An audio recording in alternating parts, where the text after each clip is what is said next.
Good day, and welcome to What's Happening MoCo, a podcast from your award-winning government television station, County Cable Montgomery. Now, here's your host, Derek Kenny. Good day, and welcome to What's Happening MoCo. Today, we are talking about an awesome subject, about a great people in our county, in our country, in our world, people with autism. And today is no doubt, and there's a reason why we're saying awesome, because we were with the Autism Society of Maryland, a group that's dedicated to helping raise awareness about resources available to people with autism and their families.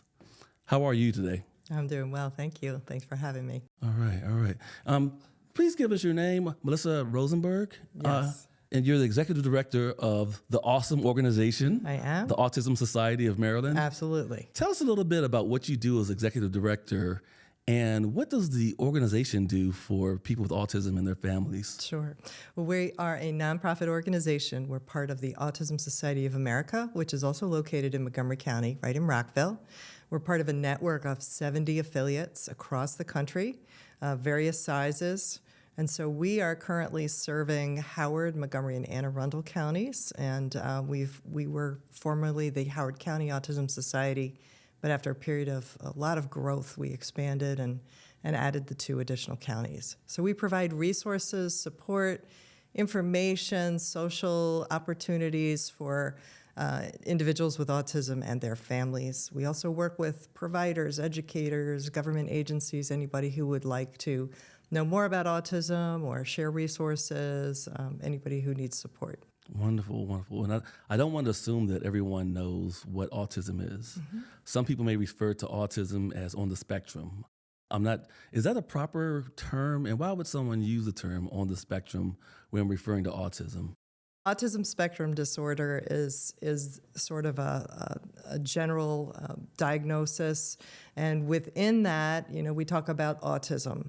And there are different ways to describe people and different ways that people who are autistic like to, which words that they like to use, whether they want to be described as somebody with autism spectrum disorder, if they are autistic, or a person with autism. And so there are different ways to use words. Okay.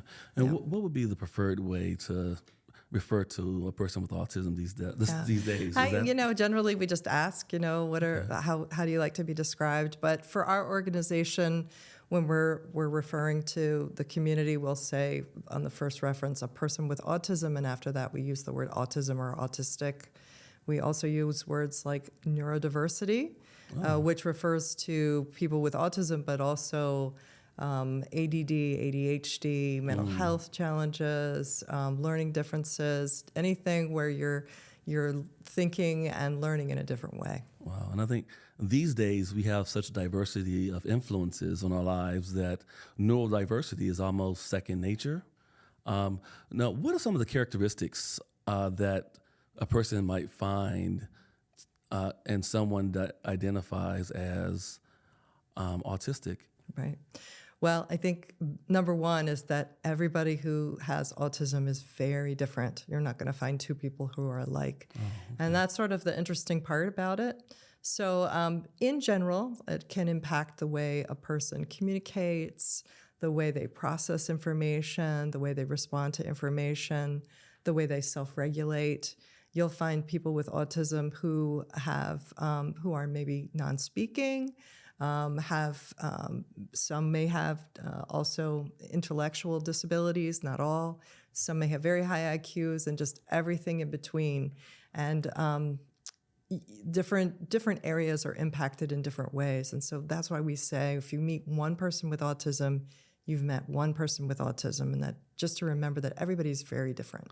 Wow. And speaking of meeting one person with autism, I believe there's a stat that says that autism is one of the fastest growing sections of neural, challenges or distinctions. Is, right. It is one of the fastest growing disabilities around the world, and certainly in the United States. The last numbers from the CDC were 1 in 36 children estimated in this country and 1 in 43 here in Maryland. Okay. Now, before we say, as we described it as a disability, it's not your everyday run-of-the-mill disability by virtue of the fact that there is a gradient of ability that's associated with people with autism. What are some of the pop culture people that people listening may gravitate toward right away? Who are some people that either historically or either in secular media that would be diagnosed with having autism? Well, I think that there are more and more media portrayals of individuals with autism. So you see shows like Love on the Spectrum. I'm trying to think of other ones. Oh, The Good Doctor. The Good Doctor. The Good Doctor, Thank you. about a fantastic young doctor who has an uncanny knack for literally assessing a situation, searching his memory, which I believe he has a photographic memory, for facts and figures and diagrams that helps him to diagnose and save lives as a doctor. Right. Right. And then there's the genius, I believe, from the what's the name of that show? Rain Man from many years ago, the movie. Oh, and wow. I think one of the things we have to just be cautious about, while it raises awareness to see more characters and more stories about the autism community on media, it also has the potential to maybe give people an impression of one kind of person. And again, we get back to everybody's so very different. So we just have to kind of keep that in mind, that that's you're seeing one individual and that there are many, many, many other ways that it impacts somebody's life. And that's terribly important. I'm glad you shared that, even for me, because I'm excited because I've really come to love the Good Doctor as a show. But there's a lot of work, even in the show. They showed a lot of the work that went into shaping the young gentleman, the young doctor, into the man he is today, and the work he continues to do to become a proficient and a well-acknowledged doctor. What do people look to the Autism Society of Maryland for once they've gotten the diagnosis that they have a person with autism in their family? Right. So if somebody calls us, let's say if it's a parent with a young child, they may have just received a diagnosis or are awaiting a final diagnosis. So we're going to be there and just be sort of a warm place to land. And with information and resources, we connect them to other organizations that may be helpful, make sure that they're aware of all of the things that are available within the school system, all the different therapies that are available. It can be very overwhelming to parents who are just receiving this diagnosis, but we want to make sure that they get to all the best information, that they know that they can call us, educate themselves, and also connect with other parents. That's very important too. And at the same time, we also see a lot of adults who are looking for diagnosis or who have received a diagnosis or perhaps have sort of self-diagnosed. They don't have an official diagnosis. So they're looking for resources as well, and that may be for employment, for mental health assistance, for just anything else to help them understand their diagnosis and connect to the autism community. Correct. Now, in your position as executive director, what in your diaspora of experience, I think you've had more than 20 years experience close there. What is the perception or the environment surrounding even the dialogue surrounding autism? How has that changed over the last few decades, then as to where we are now? Right.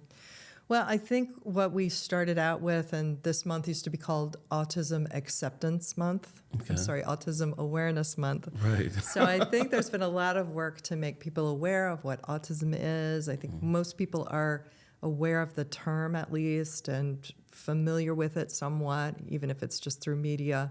I think where we are now is to bring acceptance of individuals with autism and their families to our community. And then the next step is just inclusion in the classroom, in the employment, in the community, and how we can tap into all those great talents and be more welcoming and understanding. Wonderful, wonderful. And I think you illustrated that fairly well, actually very well. But let's go back to the term acceptance as opposed to awareness. And acceptance is something a bit more active and is asking you something more of people than to be aware of something. Right. We're asking people to accept it. Why is that change important for people with autism and their families? I think it's important for the community. I think that we all need to be aware, as whether you are an employer, if you are providing recreational activities or community events about autism. We do a lot of training in the community for swim instructors, folks who do recreational activities, employers. So one of the things that we talk to employers about is how you can be more accepting to a candidate who is neurodiverse. Everything from the interview process and the onboarding to making accommodations, which can be very simple, and bringing that person to be part of the team in the workplace. So that's acceptance, not just being aware. Yeah. And acceptance is important. And getting accepted into your program, you mentioned earlier that people can call on your organization Yes. when they receive the diagnosis or when they're waiting for a diagnosis. How do they contact your organization? And what are the first steps like? Sure. You can reach out by phone or email, and I also have people who just message us through social media. Okay. All these ways, and we will get back to you. We have a resource coordinator here in Montgomery County that will respond. We also have a Spanish language coordinator. We have a large Latino community that has come together, and we're able to provide resources. So we'll reach back out and we'll get information and find out exactly what the person needs, and then try to provide the resources or connect them to the next level, whether it's to connect with somebody in the school system, some kind of advocate, anything at all that would be helpful. Well, and the services you describe are so diverse. It seems that you're sharing that regardless of age, there's a need. Yes. And regardless of age, there's a way to meet that need through your organization in terms of resources. What are some of the resources or services that you provide for, say, a 5-year-old and their family versus someone that's an adolescent or a bit older and their diagnosis? Sure. We have basic sort of like introductory, a letter, a checklist, if you will, for somebody who just has a young child that's been diagnosed. Some of the things that you want to get on your radar through the school system, through the state, some national resources, just so that you're aware. We also have that for transition age youth, which would be 14 to 21, as you're thinking about your young person entering the adult world. And then we have adult resources. So we would share those with you. Sometimes people just want to talk. I think that's very important. We also have a lot of social events, picnics. We have a big walk every fall. We have swim parties, just so people can come and feel welcome, meet other families, because the most important thing is that connection and knowing that you are not alone. All right. And not being alone. And you're not alone today. No, I'm not. So we're going to shift gears and take a break, because one thing we always love to do on the What's Happening Moco podcast, not only answer questions like what's happening, but provide residents with county resources. So we'll take a break and hear about the Autism Voucher Program that the county has for families of people with autism. Good morning. My name is Karen Gibson. I'm an administrator here at Department of Health and Human Services, Age and Disability Autism Waiver Program. I am one of the administrators here to talk about the Autism Waiver Program and eligibility.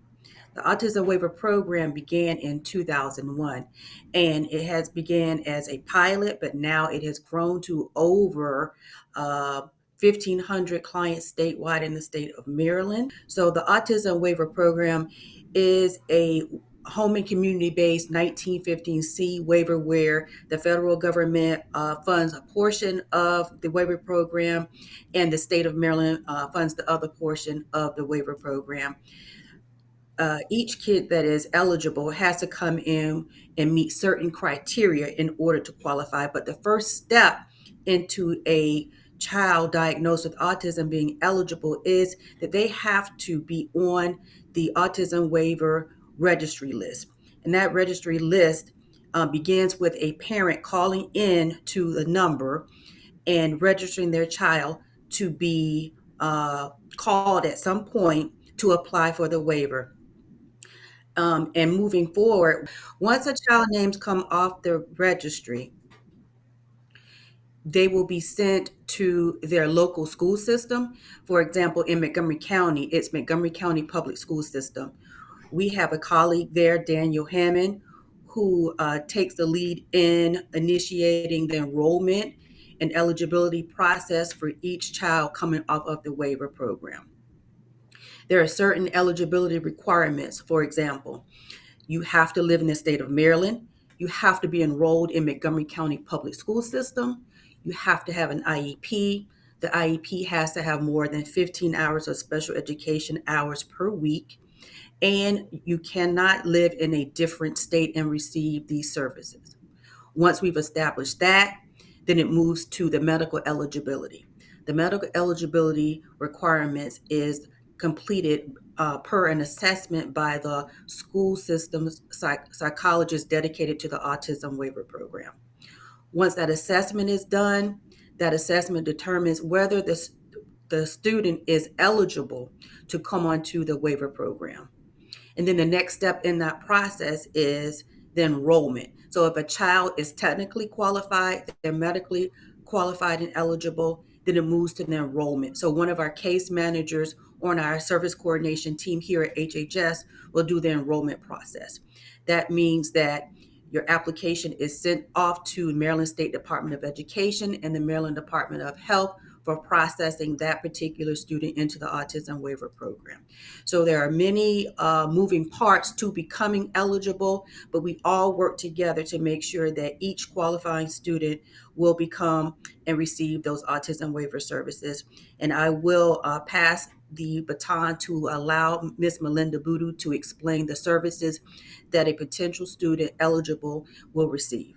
Good morning. My name is Melinda Boodoo. I am the Autism Waiver Program Manager here from Montgomery County Health and Human Services. So, under the waiver for children, the Autism Waiver for Children with Services, the services that they can receive, there are several different services. They have IISS, which stands for Intensive Individual Support Services. This is a one-on-one service that they can get with a technician to help improving their self-help, socialization, communication, daily living, functional living, behavior management, adaptive skills to reside successfully in the home and out in the community. Another service that they can also receive is called therapeutic integration, TI, regular or intensive. There's two different ones, just based off of the child's needs. They can either, it's a structured after school program.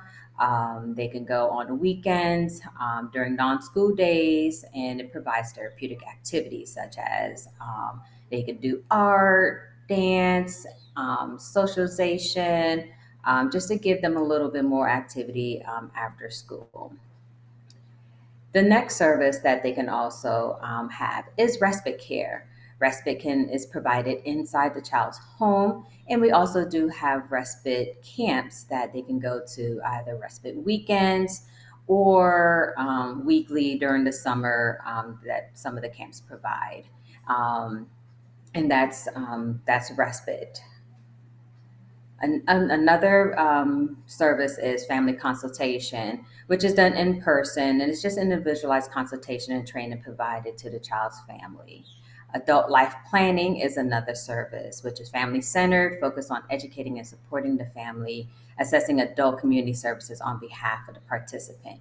This service usually starts around age 16 through age 21, when the child ages out of the waiver. We also have environmental accessibility adaptations, EAA, which is funds that the waiver program has that can actually help make adaptations to the home for a health and safety reason. Um, and the last service is residential habilitation, regular or intensive, just based on the child's needs. It's just community-based residential placement for children who cannot live in a home because they require highly supervised and supportive environments, with goals of returning the child to the home. So those are the services under the autism waiver that each child will can have access to once they do come onto the waiver. And we're back. We just learned about the voucher program from Montgomery County, Maryland, for people with autism.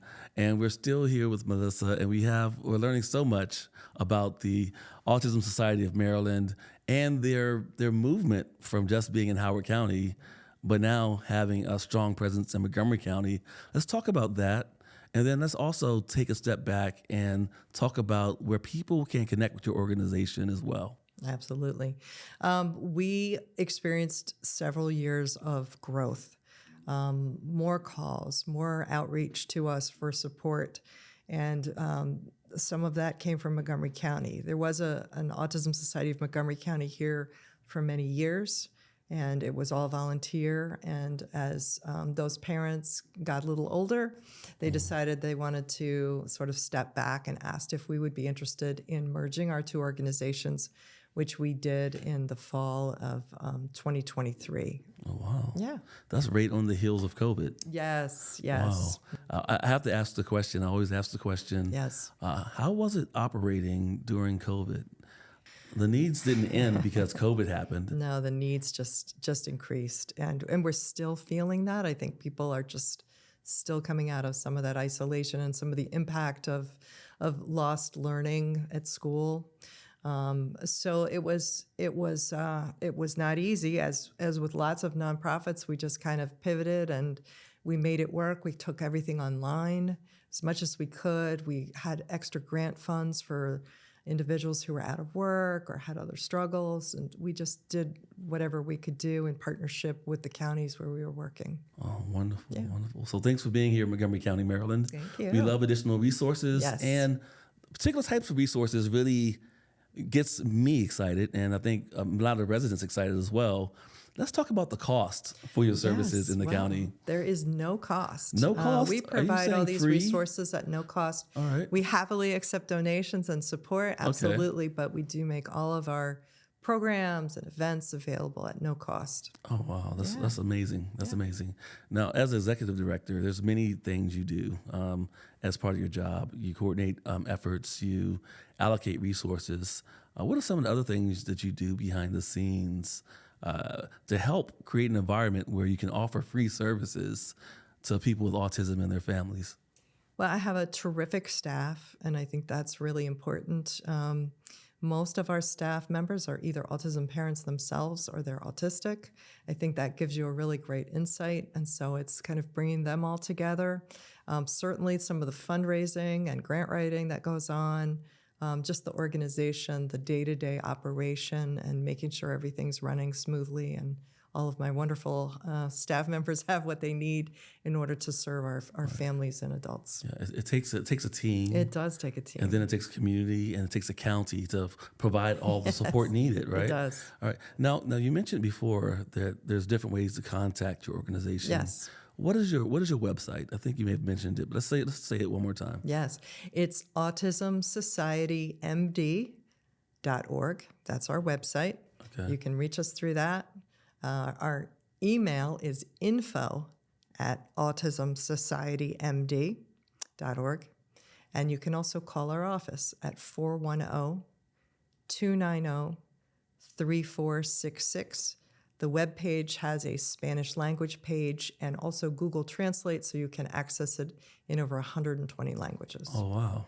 120. And, Yes. And with Montgomery County being one of the most culturally diverse Yes. counties in the country, not only Maryland, Yes. that's very appropriate. Absolutely. Oh, wow. That's amazing. So amazing. And for people like myself that are not the best spelling aces out there, autism is spelled what? A-U-T-I-S-M.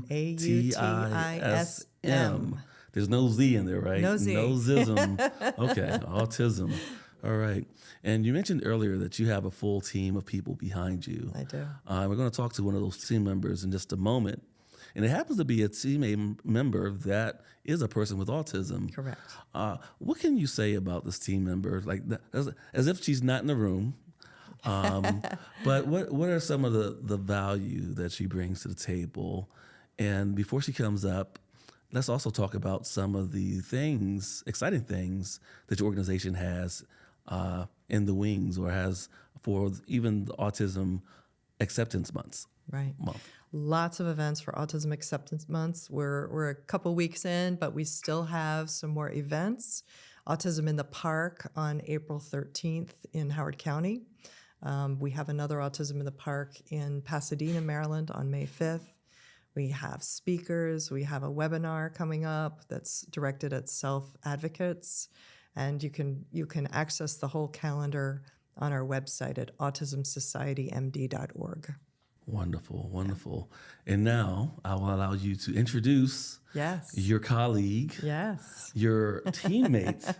So I get to introduce her? Yes, please do. Please do. Kristen Letnick is our resource coordinator in Montgomery County. She came to us end of last summer, and it's been just a privilege to have her with us. Not only is she wonderful working with our families and individuals with autism, but she brings a lot of lived experience to the team. She's super at finding amazing resources that we can all access and share back out. And she's just very eloquent in expressing, her personal experience and sharing that. So we're really lucky to have her. We're using the magic of media. Yes. Those listening to the podcast, the next voice you'll hear, other than mine, will be Kristen. Yay. All right. And the magic of media as well. The next person you'll see talking to me will be Kristen as well. Very good. So Kristen, come on down. All right. All right. And we're back with Kristen of the Autism Society of Maryland. And unlike some other people that may be serving people and residents of Montgomery County with autism and their families, you have autism. How does serving in your role, being a person with autism, make you feel? It's rewarding. Because I'm able to help people on the autism spectrum, or like the families that have people on the autism spectrum, and help them, help educate them in things they might not know. And it's kind of like every little step counts. All right. Now, what has your job been like so far when you first came there, and some of the duties you had then, and what are some of your duties now? So I came from a clinical mental health counseling background. So I was a therapist, and I did case management and crisis intervention and things like that. And that actually helps a lot in this job in ways I didn't realize. I did a lot of researching resources, putting it out there, because that's kind of part of being a case manager too. And I ended up doing that in this job. It kind of taught me supportive listening, active listening skills that I might not have otherwise had since I'm on the spectrum. It kind of like taught me more about communication. So that helps me in this job.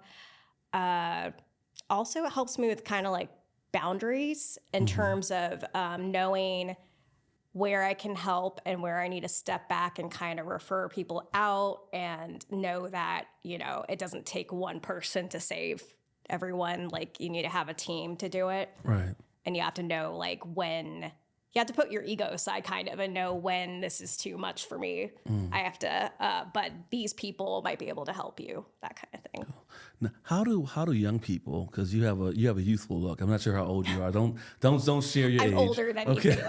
Way older than you think. But how do people that are people with autism respond to you when they see this powerful professional woman who also has autism?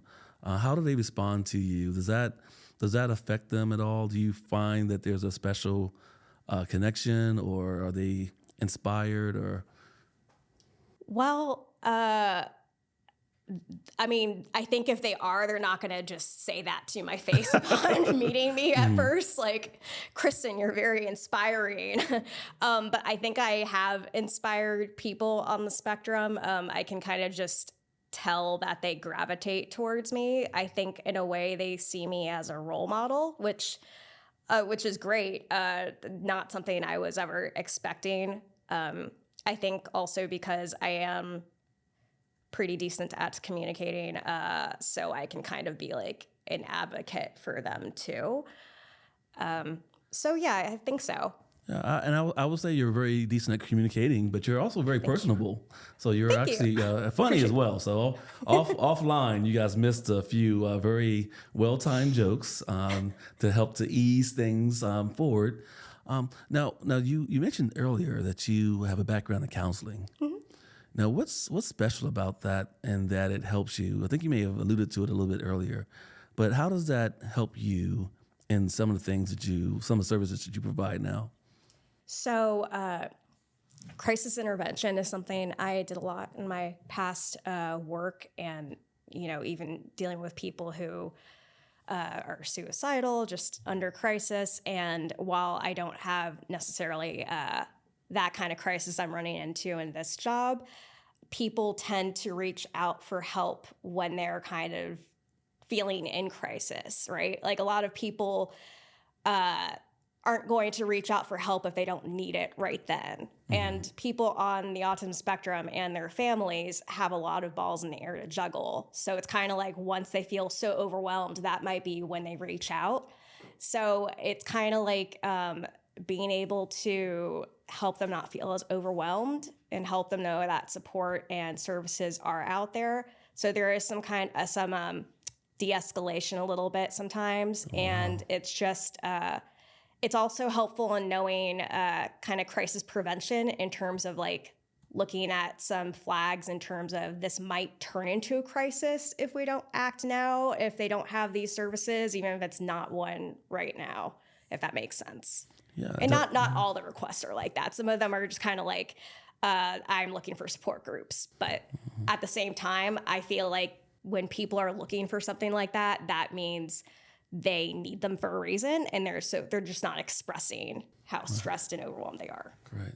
And so it's not a one size fits all solution. Yeah, definitely to not. People that come for services. All right.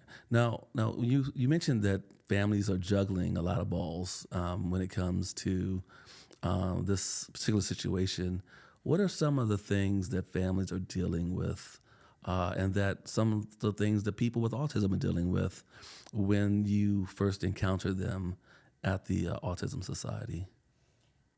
So like Melissa said before, it's kind of like a not one size fits all thing. You've met one person. I mean, it's the same with families. There are a lot of different programs and stuff that help, but because every individual and every child on the spectrum is a little different, what works for one person might not work for another. So you never really know what you're going to get in a way. And I just forgot what the question was. No, you were answering the question very well. Yeah, and then I forgot what it was. So I was just like, wait, I wanted to go back to something. Yeah, sorry, brain freeze. What are some of the balls? What are some of the things that families are juggling? Different priorities, different things to learn that they are coping with as they wait for a diagnosis or after they've been diagnosed with autism. So one important thing, just an example, is it's a lot of challenges to manage when you're not used to it. It's connecting to different services. There might be a financial aspect to that. The waiting lists for services can be years. So you might be going without services. There are some people where they find, especially if you're like a single parent, that can be very difficult in trying to take care of your child, but also need to, make money and put food on the table. And so sometimes people can't work while they're trying to balance all this. And so the parent ends up taking on all that stress themselves. Wow. And, that's why we have the support groups. But so they're just, it's like, so for single parenting, it's kind of like everything's just magnified because your child has other needs that you need to figure out how those are going to be met. And it's hard to kind of like take care of yourself at the same time.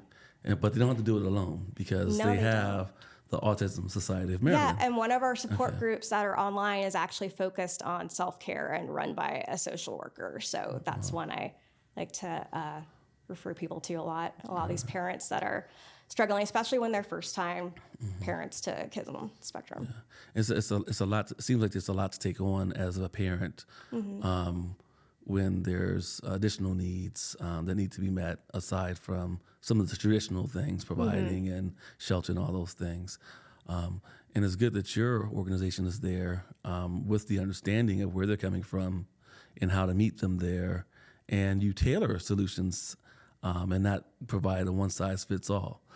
What do you want people, and this is your moment, to share whatever you believe you want people to know about people with autism? So that's a loaded question that would take a long time to answer, but I will just share a few things. So one thing is kind of goes back to what Melissa was talking with you about the kind of the spectrum and how everyone's a little different and can have different strengths and weaknesses and needs. A lot of people still kind of use the functioning labels, like that person is low functioning versus that person is high functioning. And so I think something that's important to know is if you call somebody like high functioning, for example, that can kind of cause a snap judgment, especially with people who aren't as familiar with autism. And they might just get the impression that person has no needs, they don't need any support, that kind of thing. And then vice versa for the low functioning, oh, they can't handle anything themselves. They need all the supports, they're completely incapable. And neither of that is accurate. The environment can cause people to suddenly become lower functioning. Stressors, trauma, just different things in your life. So it kind of waxes and wanes. So I don't know what the solution is exactly for that, but I know the functioning label doesn't paint an accurate picture. Well, that's good to know. Thank you for sharing that. I really appreciate that. And we have to go back full circle because I don't think you can say it enough times. How do people get resources and how to get access to the resources available from the Autism Society of Maryland? So let's do the website one more time, which is... So that is www.autismsocietymd.org. All right. And the phone number to call? 410-290-3466. All right. And they can access those at any time. And of course, the website comes in a variety of different languages. So language is no barrier to getting access to the services available. And we learned so much today. Thank you so much for sharing from a personal note and also from a very qualified professional note as well. Are there any things that you think would benefit anyone that may have an inkling that their loved one has autism? What's the first indicator that someone might need to be assessed? Gosh. And it's okay if you're not qualified to share it, but what are some of the indicators that? So it kind of depends, and women can present differently from men. Lack of eye contact tends to be a thing. Having special interests, but like really kind of obsessed with those special interests. One of the classic signs is kind of like hand flapping, but not everyone does that. But there can be other little idiosyncrasies people have with behaviors that seem a little like quirky. A lot of times you meet someone and they seem quirky or off somehow and just, not presenting as, typical. That person might be autistic or they just might be neurodiverse. So there can just be little things. And the thing is, you might not see them all because some people on the autism spectrum know how to mask their symptoms, especially females, because a lot of females have been conditioned to be more nurturing and learn social skills and things. So that ends up impacting them because they kind of like, it's like being an actress then. But it's exhausting because you're putting on an act and then you come home and you're just like, I'm so tired and I just want to be myself, you know? Wow, that's amazing. That's so interesting. It's hard to imagine how much energy goes into, and extra effort goes into what's required to build up people with autism, from their family support as well as the individual strength that it takes. So we're going to put some applause in here for people with autism right here, and then also for the Autism Society. And to you out there, the residents of Montgomery County, Maryland, for asking the question, what's happening in MoCo, because you deserve the answers. If you like this podcast, if find anything in this valuable, please like, share, and of course, subscribe. And don't forget to reach out to the Autism Society of Maryland. They have a lot of exciting things coming up, and they have a lot of great people working there. So check them out. Thank you. Thanks for listening, and please subscribe.